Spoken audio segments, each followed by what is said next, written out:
The world is healing. Yan ang nakaka-good vibes na komento ng netizens nang makita nilang pinost ni Andrea Brillantes sa kanyang Instagram ang photo nila ni Francine Diaz. Ni-repost kasi ni Andrea sa kanyang Instagram story ang group photo nila ni Francine kasama sina Che Filomeno at Darren Espanto. Pwede namang i-crop ni Blythe si Francine dahil nasa bandang dulo ito, pero mas minabuti ng una na i-post ang actual picture nilang apat. Kuha ang nasabing photo sa ABS-CBN Mall para sa ine-endorso nilang beauty clinic. Muli ngang nabuhay ang Frandre fan sa online world. Francine on Blythe's IG story. Nakakamiss din yung ganito. My Frandre heart is so happy. Sana maging friends na ulit sila.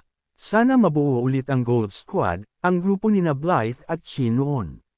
Kung matatandaan, after ng hit afternoon series nilang Kede ng Ginto, 3 years ago ay nagkaroon ng alitan ng dating magkaibigan at ang daming isyu ang kumalat sa online world na dahilan di umano ng pag-iiwasan ng dalawang aktres. Sana nga ay natudukan na ang hindi pagkakaintindihan nina Andrea at Francine. Siguradong mas bongga kung magkakaroon na sila ng reunion project this year. Winner iyon at talaga namang kabang-abang.